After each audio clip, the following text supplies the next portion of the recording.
Hi there, I'm Bat.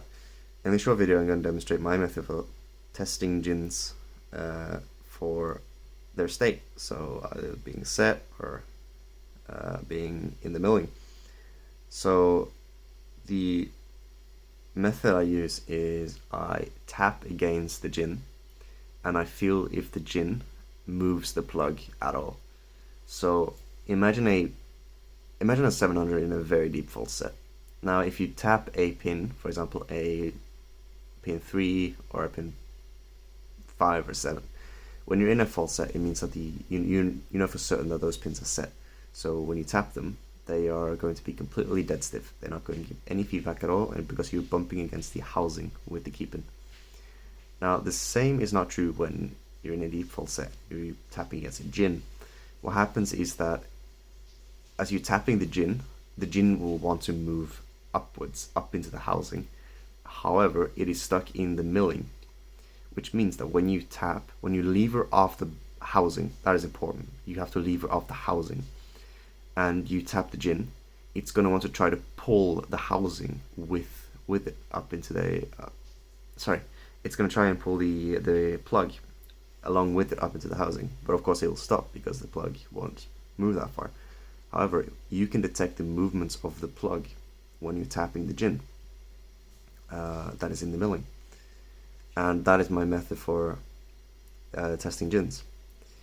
It's kind of difficult to show with the camera because the range of movement is very small. Especially with this lock, it's the only one I have at hand at the moment.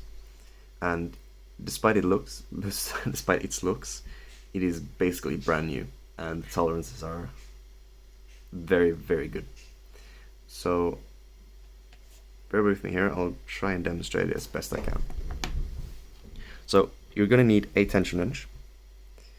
Apply very light tension, or you basically don't need any tension at all. Just rest your finger parallel to the tension wrench. Then insert your pick and find a gin that you know is a gin, and then you tap against it. Can you tell the plug is moving? Right, I'm on pin 2 and I know for certain that this is now a binding gin. First of all, because it moves the plug in this way, and second of all, when I move the tip of my pick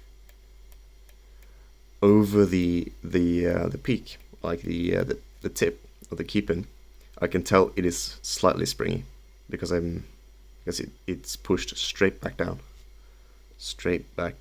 after I lift it up.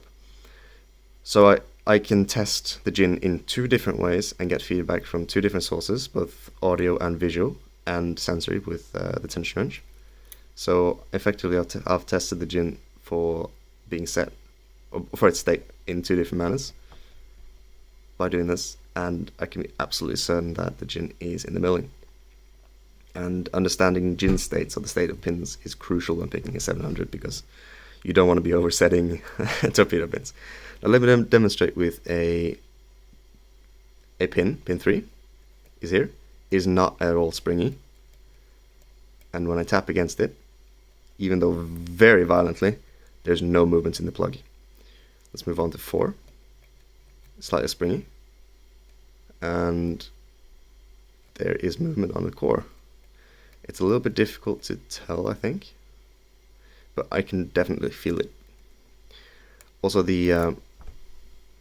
as you move further back into the lock, the part of the plug that moves kind of moves with the pin that you try to test, which is why you need a tension wrench, because the tension wrench picks up even if you're tapping pin 6 and it's in the milling. You'll feel it in your tension wrench, but you won't always see it on the plug. Right, so effectively, while you're picking a lock like this, I've never picked this one before, I got my hands on it like yesterday, so this is very interesting for me. You want to try and tap. Test sometimes to make sure you're still on the pin.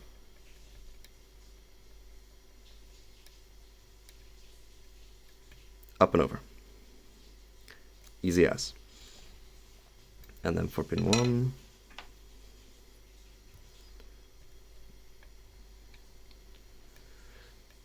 Now, because Pinot Noir is as high set as it is, I find it difficult to tap it and test for with my method. So I usually just test for springiness.